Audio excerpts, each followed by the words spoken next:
What is going on, guys? It's Seth back with once again a Defense Wins Fantasy podcast. This week, we're going to take a look back at the drafting of the rookie class IDP players of 2022.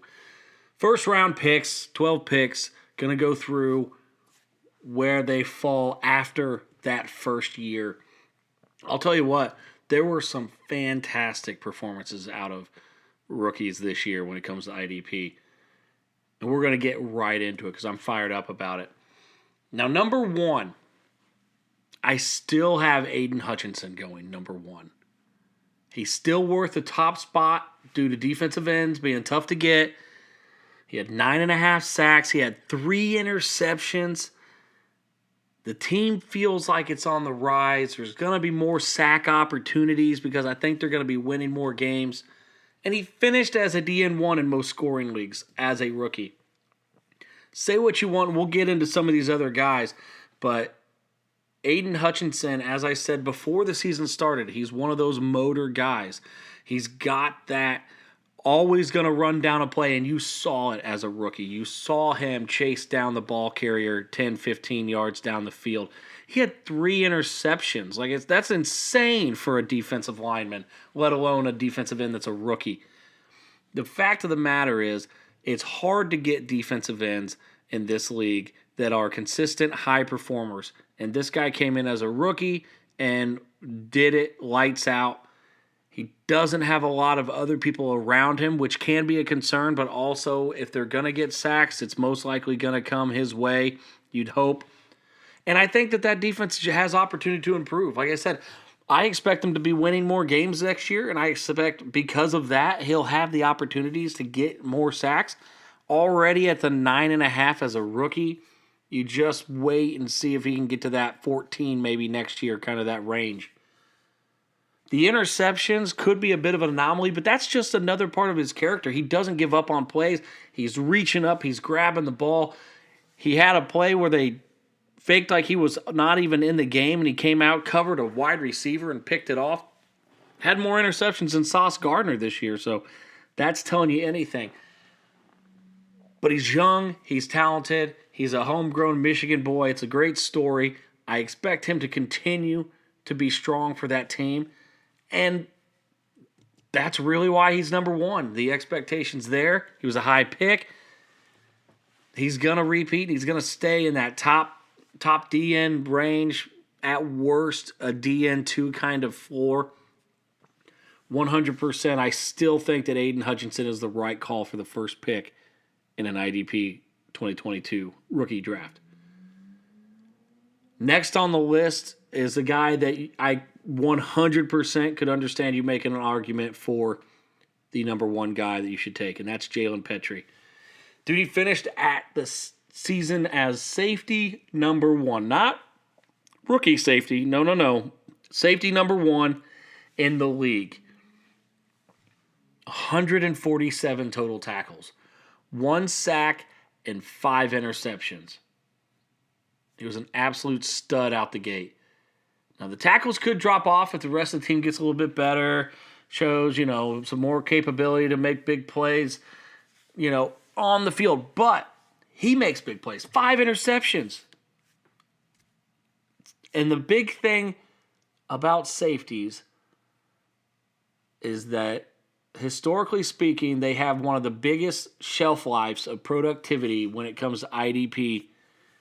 So the opportunity for longevity is absolutely there for Jalen Petrie. The Texans are probably not going to be real strong next year still. They're still in this kind of rebuilding mode. They're going to be on their 3rd head coach in 3 years. D'Amico Ryans, I expect him to be able to do well with that defense.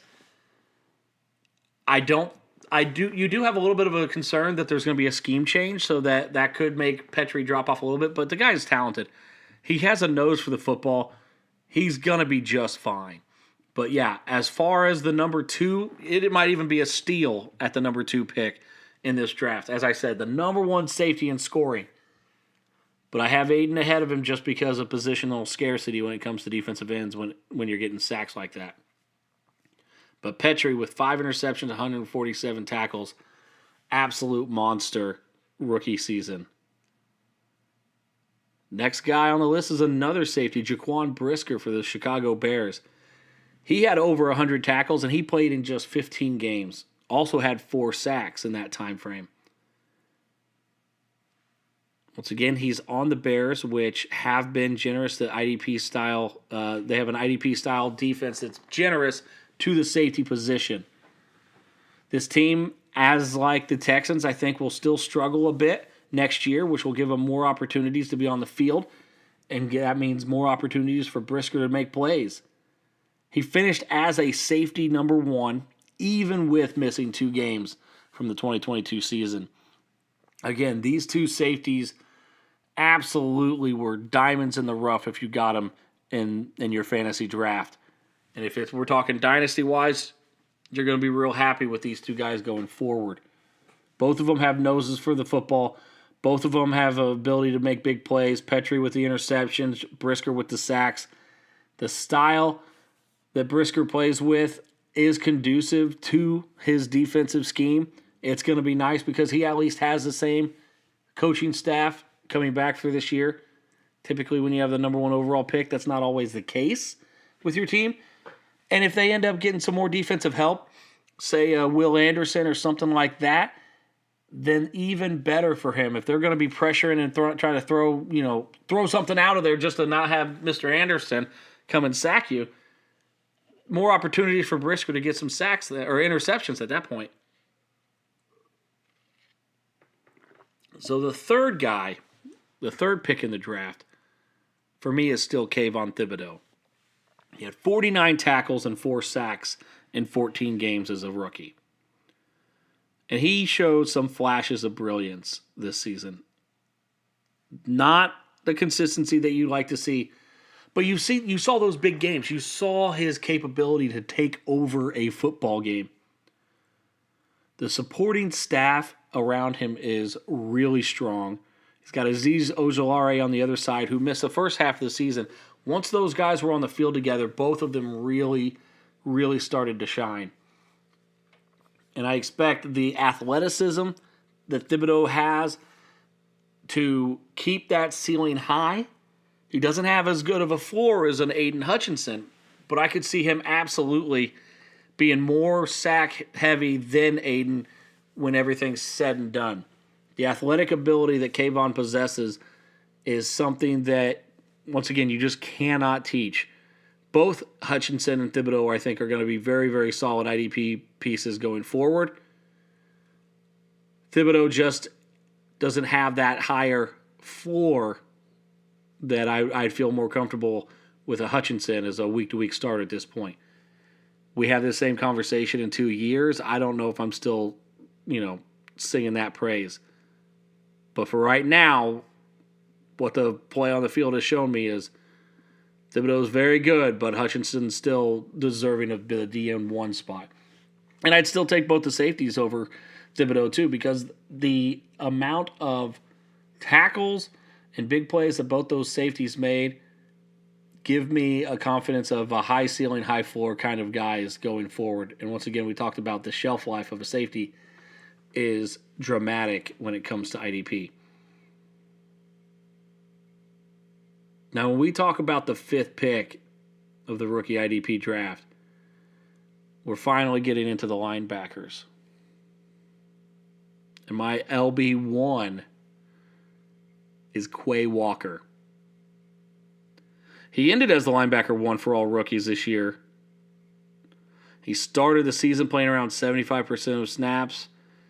About late halfway through the year, he was getting up to 100% of the snaps. Now, he didn't get to play 100% of the snaps the last game of the season because he shoved the athletic trainer during the Lions game, but he's shown talent. He came on a lot faster than I expected. I thought him to have a little bit more of a kind of a warm-up year 1, kind of ease into playing. No, they got him out there fast and early. He's got great size. He's got great speed.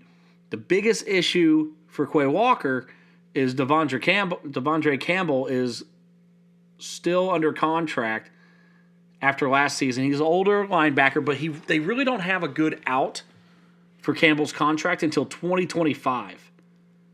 But that being said, he was there this year, and Quay showed that he can be productive right next to him. So why is Quay number one linebacker? Well, he finishes number one. That helps. He was consistent throughout the entire year. Didn't really have a drop-off by much. And you feel like there's just going to be, if Rodgers isn't there next year, they're going to have a changeover on the offense. It's not going to be as productive maybe on the field as much. Although it wasn't on the field that much this year, Mr. Aaron Rodgers. What's up with that? High draft capital, first-round draft pick. Walker has the talent to be a high performer. I'm still not probably 100% sold that he could end up being the best linebacker out of this draft, but taking the information that we have right now, that's where I feel the most comfortable putting my chips. And we'll explain why going into the next few draft picks. So my next pick is Mr. Devin Lloyd, linebacker for the Jacksonville Jaguars. This guy came out on fire. He was overall LB5 through 6 weeks last year. And then he fell off tremendously. I mean, tremendously. He went from linebacker 5 to linebacker 28 by the end of the season. He was on pace for like 150 tackles on the season. He ended with 115. He had 3 interceptions and a half sack. He's still a force in the league, and I still really like his upside. But I'd be a fool not to grade him after Quay, knowing that Foyesade Olokin is still the best linebacker in the league and on his team. On top of that, Chad Mumas started playing him, another rookie, by the way, started really outplaying Lloyd at the end of the season. Now, why is that? Why did you have somebody that just came out of the gate, scorched earth, just tearing it up, just to become an afterthought of a linebacker? If you kept starting him, he hurt you. He cost you games. I'm very, very concerned that Chad Mumas is going to start taking more of Lloyd's production. I'm concerned that Foyesade Olokin is still going to have 1 billion tackles, and if he has all the tackles, there's not nearly enough to go around for everybody else. I'm also concerned that the Jags are getting better. Their offense is a little bit better pace. It's not high-flying as much. They've got a little bit more balance to it with Travis Etienne, and they have the ability to keep the defense off the field more often than they used to in the past. The biggest thing that really worries me is we didn't hear anything really about him being too banged up or anything like that. I'd feel a lot better if he had some lingering injury that cost him to lose a step or this, that, or the other. But we're not hearing a lot of that. And that allows me to say, yeah, Quay is a little bit up on the list for me over Devin Lloyd. And don't get me wrong, I'm a Devin Lloyd truther. I love his ability, his ranginess to be able to get interceptions. He had 3 this year, makes sense. His ability to get to the quarterback. He only got a half sack, but he has that ability to do that. And his ability to just be a tackle hoss. He had 115 tackles. That's nothing to shy away from, but when you were on pace for 150 and dropped off that significantly, that's a concern. And you have the number 1 tackling linebacker on your team. All these things are very, very concerning for me. That being said, he's still a very good talent, and there's not much I would drop him down from where he's at right now. So 6th in the rookie drafts, considering that coming into the year, he was my personal 1 or 2, depending on which week it was for me. But yeah, I mean, it's a bit of a fall from grace, and he's going to have to earn some comfort with his owners at this point in time going into next year. The next player on my list is a guy that I did not have ranked at all before the season, and that's Jack Sanborn, linebacker, Chicago Bears. Undrafted rookie out of Wisconsin. Once Roquan Smith was traded, Jack Sanborn took over the Roquan Smith role on that defense. From that point on, he averaged 10 tackles a game. He had 2 sacks during that span, and he was just lights out for IDP leagues. Why is he below these other guys then, Seth? I don't feel super comfortable having a undrafted free agent going into the draft into free agency as a top-rated linebacker of the rookie class. That being said, if the Bears do not draft or sign a linebacker this offseason, if they do feel comfortable with Jack Sanborn, which in my gut I feel that's the case, I feel that's why they felt like they could trade away Roquan Smith, then I'll place Sanborn ahead of both Quay Walker and Devin Lloyd in my rankings. The only reason he's not there now is the insecurity in his future at this point in time. Because when he was on the field, his numbers were astronomical. I mean, if he didn't go on IR at the end of the year for just being banged up and they weren't playing for anything, really that's why they just kind of did that. He would have won people championships. That's how good he was playing. So pay attention to the offseason. Pay attention to what the Bears are doing.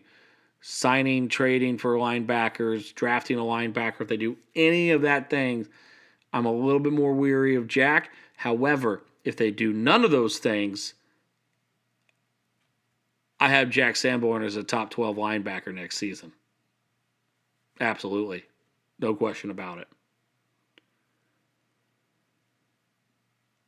So after Jack Sanborn comes off the board in a surprise first-round pick, in comes George Karlaftis as the next person off the board.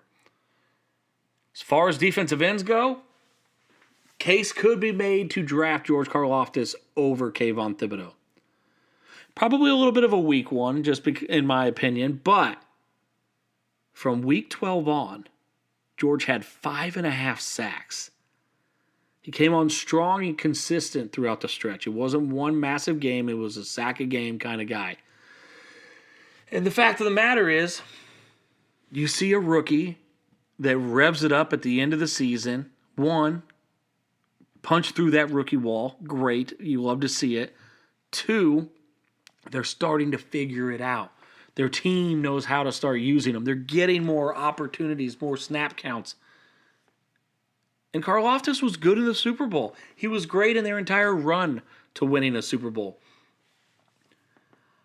I think he's going to have 10 sacks in year 2. Now, does he have the ceiling as Kayvon does? As I said, no, I don't think so. But this is a guy that could be a DN2 for the next 5 to 10 years, somewhere falling between DN10 and DN20. Gets a decent amount of sacks, has the hurries, has the pressures, can get the tackles. He's in a situation with Patrick Mahomes for the next 8 years still in his contract that he will have a really good quarterback to have a lead and he can pin his ears back and go after the quarterback. Karlaftis is a great person to have on your team. And honestly, if you're looking to pick up a D end from this rookie class, trying to make a trade as a throw-in, Karlaftis might be the guy you go after. Early in the season, he wasn't doing much. He started to gain waves, pick it up, and got better and better and better. The owners might not have been really paying attention to him because they just threw him on the bench and didn't really pay attention because they couldn't play him early on in the season when they were really focused on it. However, being in the Super Bowl always kind of hurts your ability to trade for somebody because they're in the Super Bowl and everybody's watching them play. But as far as I'm concerned, Karlaftis is going to be a solid defensive end out of a really good defensive end class, in my opinion.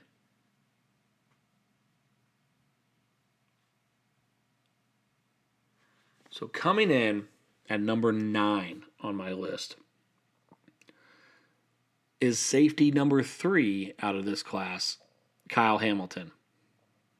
Oh, how the mighty have fallen. This was felt really good about him.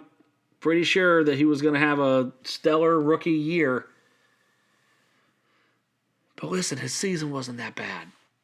Now, when you look at having a Jaquan Brisker and Jalen Petrie type situation happening, yeah, it makes him look way worse off than he really was.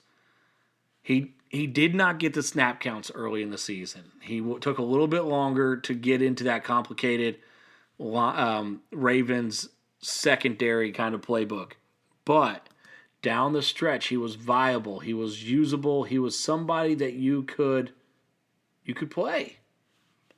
And the fact of the matter is that his talent's still there. He was still a first-round safety. He still finished with a decent stat line. 62 total tackles, 2 sacks, and a forced fumble, 5 passes defended. And that's with him barely having any snap percentage in the first half of the year. The first 8 games of the season, he was averaging 38% snap count. The last 8 games of the season, 67% snap count. And his numbers went up as they should with that kind of expectation. He was a valuable player back half the year. Was he outstanding? No, but he was very capable, getting around 6 to 7 tackles a game, having some big plays in there. The comfort level with the team, they got higher on him. I expect nothing but better play next year. The biggest hope that I had for him coming into this year and why I was so high on him is I expected, because Patrick Queen was so bad in pass coverage, that they would use Kyle Hamilton, because of his size, as a pass coverage linebacker in the nickel formations. That did not come to fruition. In fact, they just said, screw that. We're going to go trade for Roquan Smith and give him a boatload of money. Whatever happens with Lamar, I guess. But they solved their problem by going and getting one of the best linebackers in the NFL. That hurt Kyle Hamilton in my thoughts of having that flexibility. But they kept giving him more and more responsibility as the year went on. I expect next year him to be, once again, strong player. I am still concerned because he still wasn't getting into that around 100% snap count. He is still getting a lot of special team snaps. We'll see if that continues going into next year. Unless he's returning the ball, I don't want him playing special teams. Don't get points for him. So we'll see. But at this point in time, number 9 out of the IDP first-round draft, Kyle Hamilton, safety for the Baltimore Ravens. Going into the double-digit picks now, we're talking about Christian Harris at number 10, linebacker for the Houston Texans. Hearing a trend here. Bears, Texans, a lot of players had really good years. Well, I wonder why, because their offenses sucked. But Christian Harris had, my biggest worry for him coming into 2022 was how he was going to get on the field. They had Camus, Grugier, Hill playing one linebacker, Christian Kirksey playing the other linebacker. Well, Hill got banged up pretty early in the season. And Harris came in, played well, and hey, he's a young guy. He's looking good. Hill isn't that big of an asset on the team, so they left him in there. Well, Grugier-Hill got pissed off about that, wanted released. They released him. He went to back up somebody in Arizona. Really never heard from him the rest of the season. Harris ended the season with 74 tackles, a pick, and a sack. Once again, I said it before, I'll say it again. This offense will struggle again in 2023. And I expect Harris with a full season under his belt, full off season to go through. He'll have more opportunities to hone his skills. Hopefully Christian Kirksey is back to continue to lead and mentor that team. D'Amico Ryans is coming in as the head coach. If he brings anything of that 49ers defense, their linebackers are equally good and equally fantasy relevant with Dre Greenlaw and Fred Warner. I expect them to continue being successful. And he's the fourth linebacker taken off the board, but it's still, I think, a good value as a guy that maybe he's not going to be a starter for you. Maybe he's probably more like a linebacker 3 kind of situation, bye-week fill-in, but the opportunity for him to gain more experience and become more successful and more of an asset to your team is there. Now, number 11 is a little bit of a weird one. Second undrafted free agent on this list. Only cornerback that I have on the list because if you follow me and listen to my podcast, you will know what I'm about to say. Cornerbacks get too good for them to be good in IDP leagues. So you're not going to hear Sauce Gardner. You're not going to hear Tyreek Woolen because coming into next year, nobody's going to throw to them. Nobody was throwing to Sauce by the end of the year anyway. So, ridiculous. Stingley, maybe, but with him being injured and him continuing to be injured since he was in college, I'm not putting him on the board. But who I am putting on the board is a guy by the name of Kader Kohou, Dolphins cornerback, as I said, unrestricted free agent. He finished with 72 tackles as an outside cornerback. He didn't play slot. He played outside cornerback. Just for reference, Christian Harris, linebacker, finished with 74 tackles. Kader Kohou had 72. Why did he get so much playing time? Because everybody in the Dolphins secondary was injured. Byron Jones didn't even come back from his injury from last year. It's assumed that he'll be cut during the offseason because he was injured / kind of refused to play / really extended how long he was out for his injury. And they owe him a lot of money and none of it's guaranteed. So I think that Kader will get the nod to start across from Rex. But if they do bring another corner in because Vic Fangio's defense is very big on the cornerbacks being strong and stout and very, very good to be successful, then that's even better for quote-unquote Darth Kader because then he can play in the slot. And in the slot, you get even more tackle opportunities. Corners often worry me due to inconsistency and getting too good to pass towards. As I've said, Woolen and Sauce are guys that I just will not put trade value in, will not go after at all because they're not going to be worth anything going into this. If you have them, go trade them now. But Kader seems to be in a good situation to still have value in year 2. If he plays on the outside, he's playing against an all-pro safety and Xavier Howard. And if they go get somebody or keep Byron Jones, then he moves into the slot because Nick Needham tore his Achilles and is a free agent. Noah Igbenogany has been an absolute bust the entire time he's been in Miami. There's nobody that's going to come in and take that spot from Kader. So either way, he's going to be playing on the field a lot next year. And if you're getting 72 tackles on the outside, I feel pretty good about you moving into the slot and being able to do some run defense as well. So number 11 was Kader Kohou, Dolphins unrestricted free agent cornerback. The final guy that's going to be taken in the first round of the draft is Travon Walker. First in the NFL draft, 12th in our IDP first round redraft. Why? He was extremely inconsistent.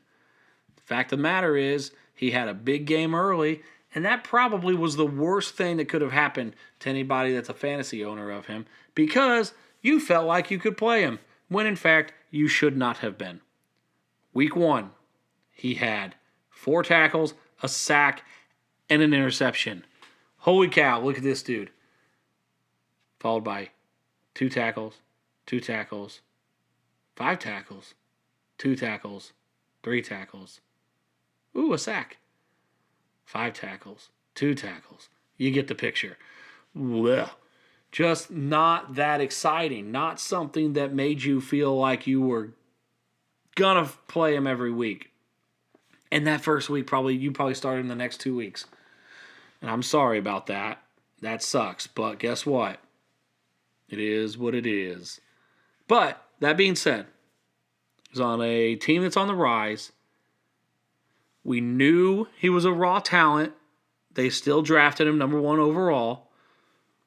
Not the way I would have did it, but time will tell.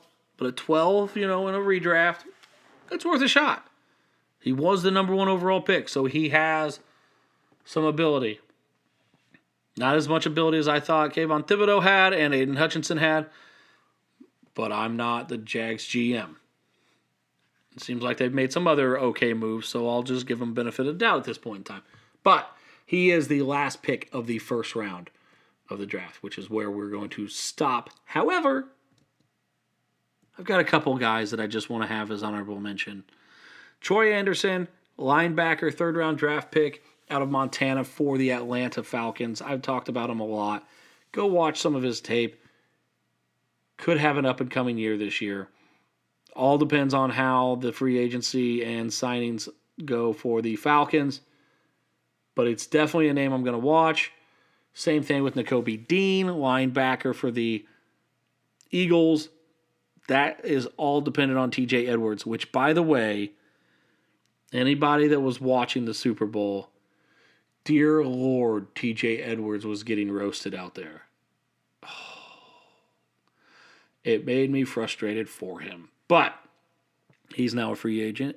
Let's see if the Eagles re-sign him or if they decide to go forward next year with Nakobe Dean. Because whoever is the starter for that spot of that defense is going to get near 100% of the snaps. So Nakobe Dean is in line for a very, very fruitful role if TJ Edwards does not come back. And the last guy that I want to talk about is defensive end for the Lions, not named Aiden Hutchinson. And that's James Houston. So this guy was on the practice squad for the first 9 games of the season. He's a 6th-round draft pick out of Jackson State. He had 5 sacks in the first 4 games of his NFL career. Granted, he had a 3-sack effort in Week 17 against Chicago, but he finished with 8 sacks, second among all rookies behind Aiden Hutchinson. He only played in 7 games. Needless to say, he currently has more QB takedowns than he has games played. You need to just put this guy on your bench. I don't know what to do with him yet. I'm going to be honest. But the fact of the matter is, if that you have a guy that can be on the practice squad and come out and just absolutely tear apart NFL tackles just like that, there is a gamer ability in this dude. There is a motor in this dude. And Dan Campbell, to me, feels like the kind of guy that says, if you perform, you're going to get an opportunity, which is what happened with James Houston. He was getting sacks on like 5 snaps a game. So if they start putting him in more and more and more, I'm not going to say he's going to have like 40 sacks, which is what he was probably on pace for. What I am saying is it's going to benefit Hutchinson to have more pressure coming from the other side. And 2, this dude has the benefit of having Aiden Hutchinson on the other side, so he's not going to get double-teamed, nor can he as much. I don't know what's going to happen with a 6th-round rookie, but a guy that gets 8 sacks in an NFL season, especially his first NFL season, is somebody that's going to get some more playing time going forward. The opportunity is going to be there for him.